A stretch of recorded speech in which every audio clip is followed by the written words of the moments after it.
Hello, everybody, how are you? You are welcome.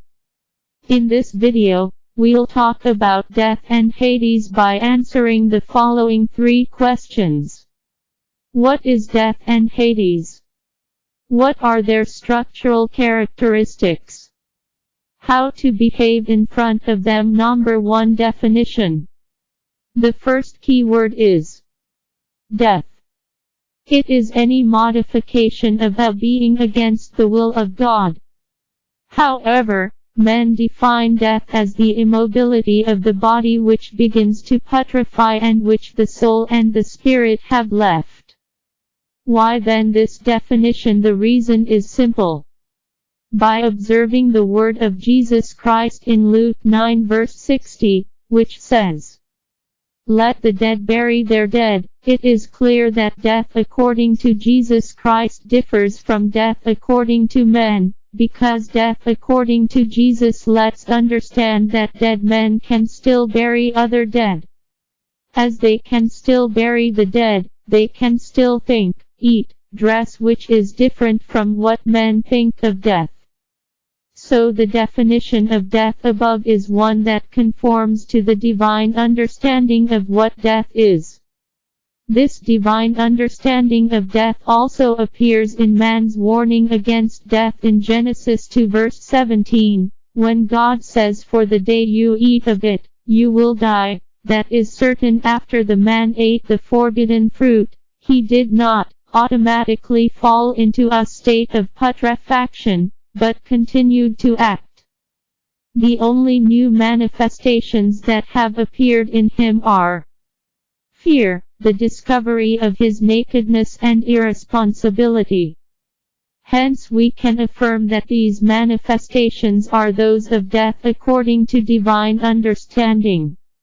As man only exteriorizes what is in him by expressing himself, that is to say he leaves what is of his nature, then we can affirm that man has just modified his nature, by leaving novelties, because before his fall, the man did not present these signs. It is after his fall that these signs started, so these signs are only the results of the sin of the man.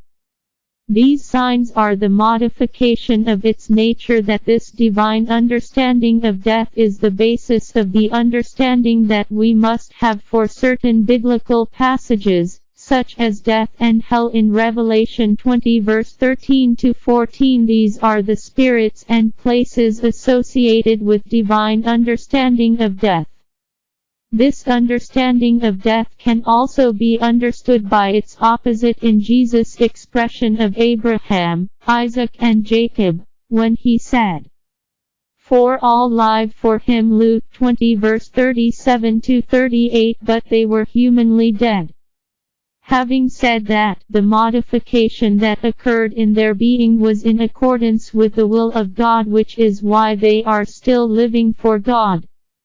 This modification is therefore a way of being, of acting, any presence or absence inconsistent with the will of God, whether inside or outside the being concerned. The word modification is worth using because Satan and the dead were created in the beginning by God according to a state. It is the change of this state by an act which made them dead and fallen angels. The example of sin and its effect on Adam and Eve illustrates this claim. Before sin, they were not afraid, but after sin they were afraid. This fear is the manifestation of their new state. Fear, because fear is the expression or characteristic of doubt. Man can therefore modify his being by doing something. The second keyword is Hades. It is a place in the spiritual dimension to which all the souls of all men, dead or living humanly, are linked. Men who have in their being a modification that is outside the will of God.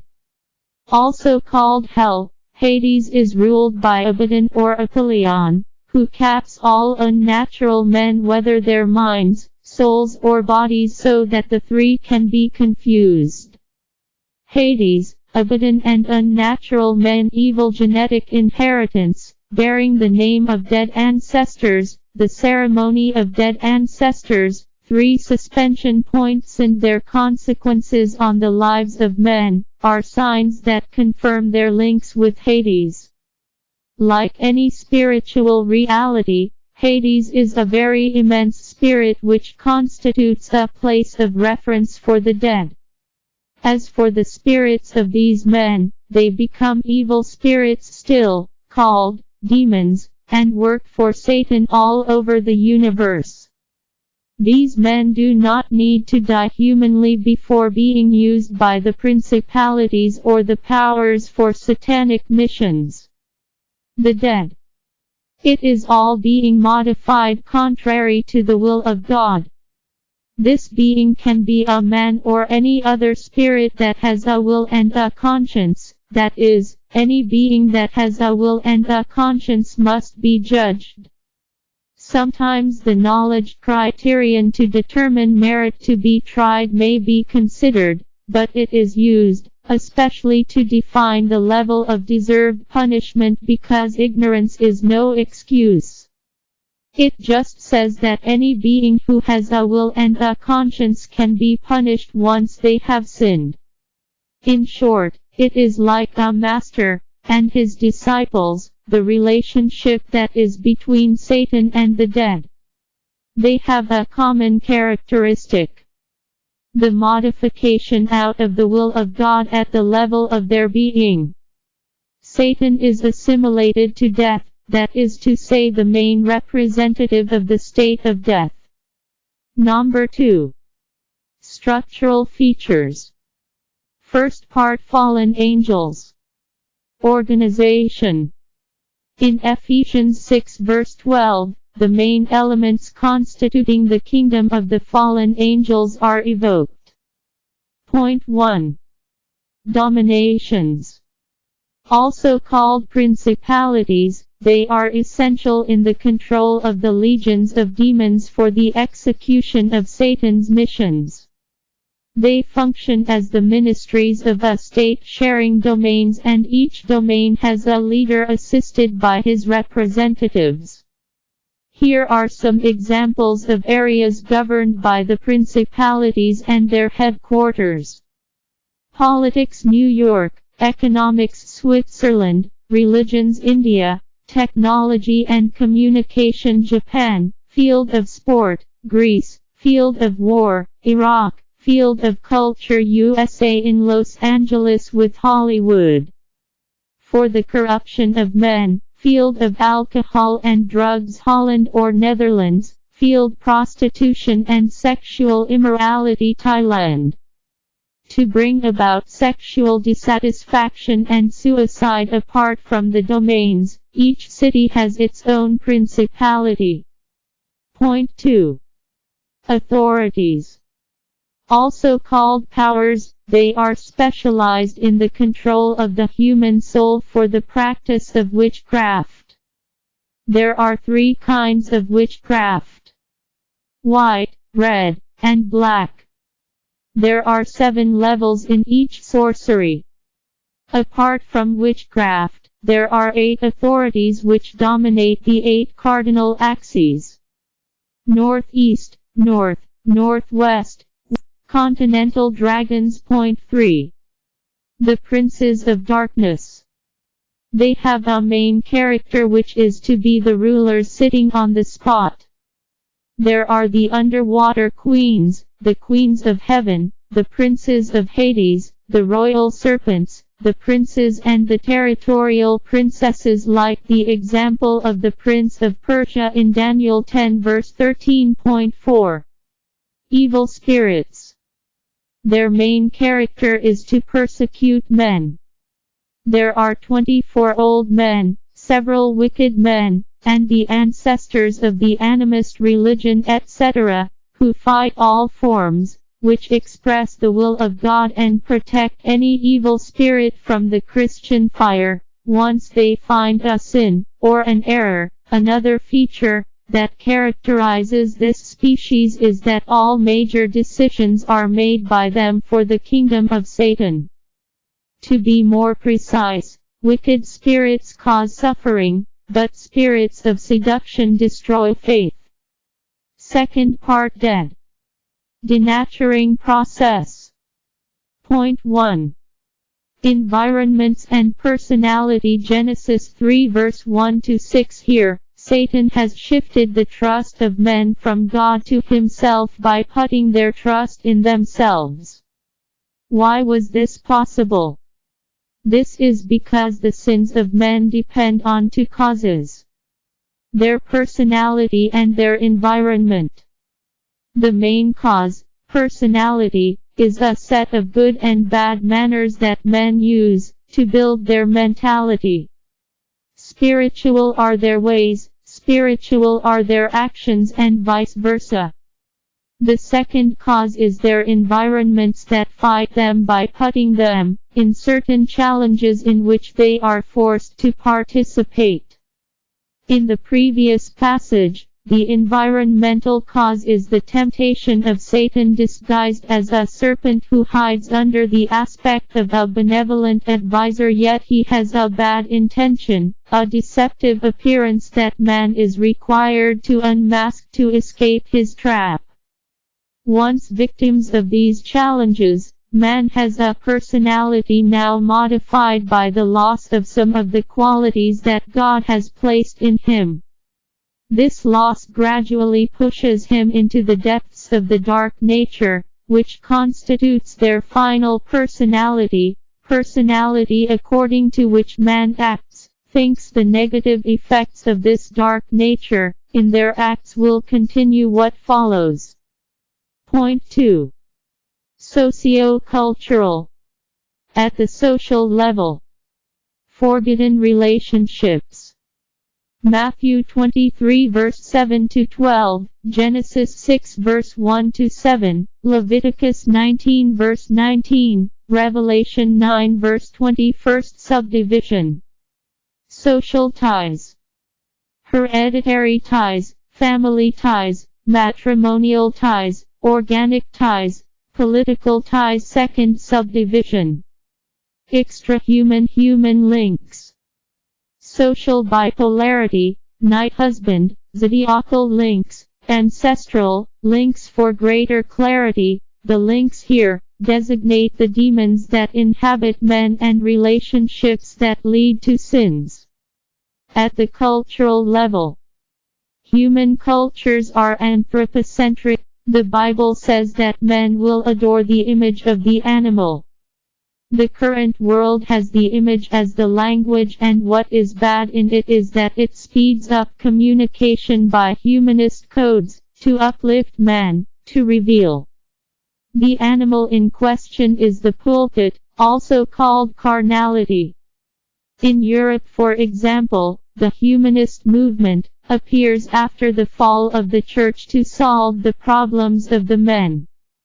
This current of thought has various aspects in its practice by men.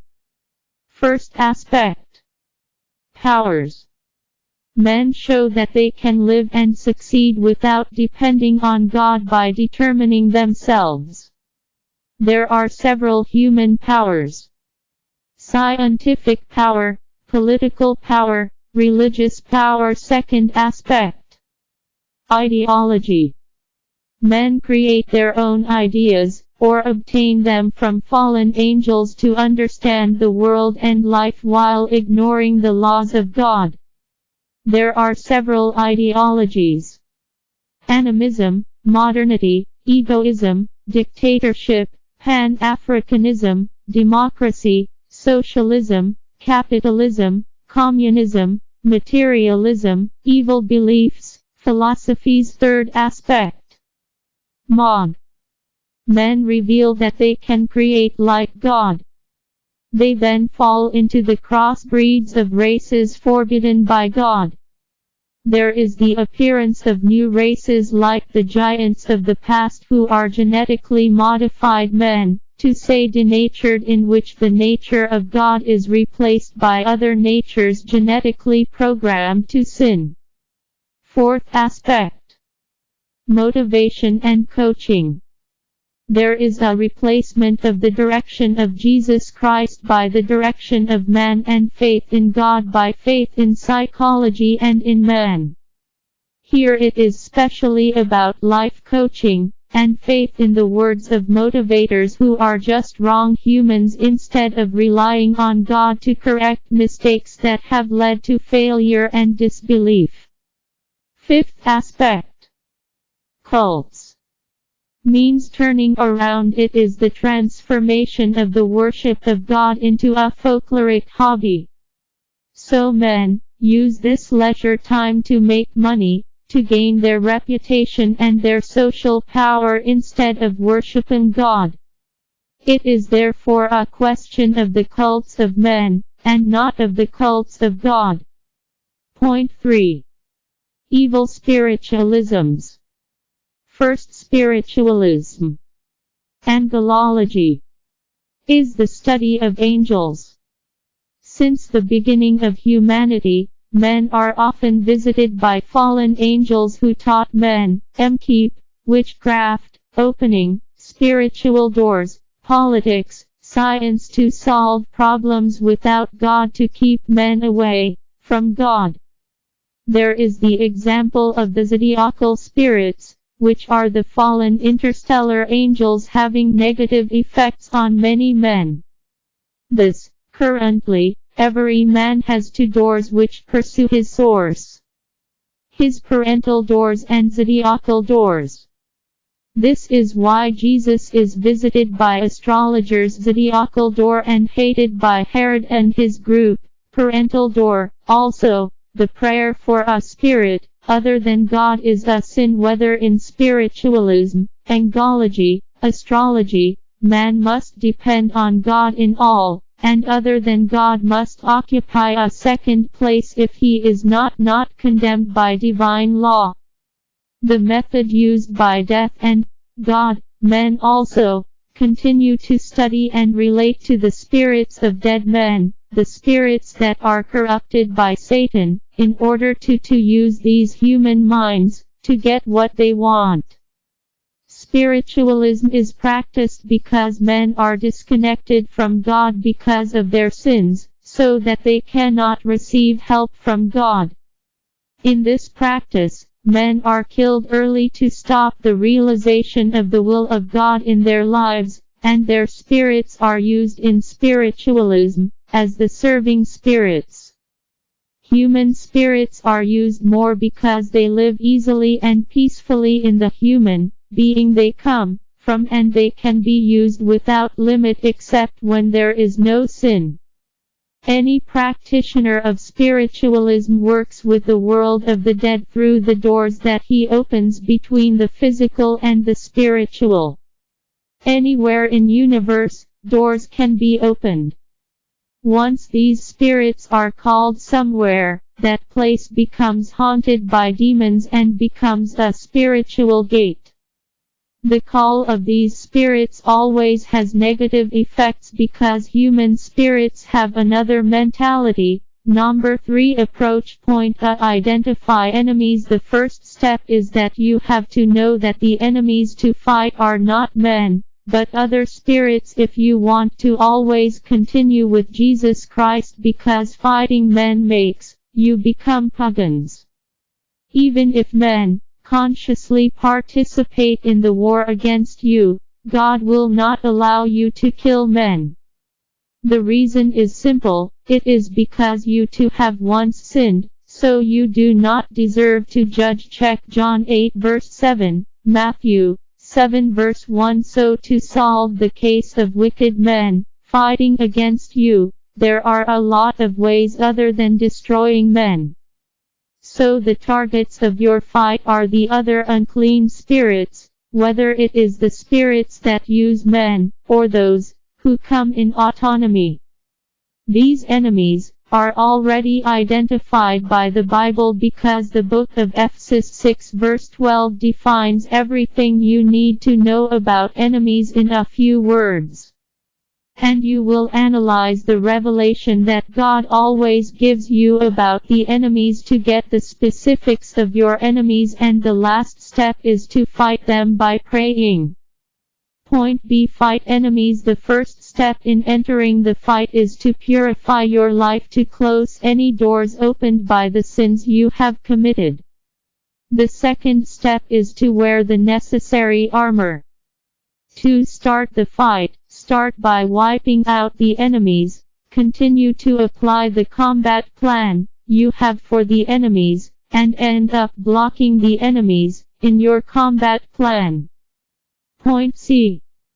Evangelize men. To extend your fight, do not neglect the men who are fighting you, but evangelize them to win the camp of the enemies by reducing their number, because once the enemy men come to Jesus, the camp of the enemies has its number diminished.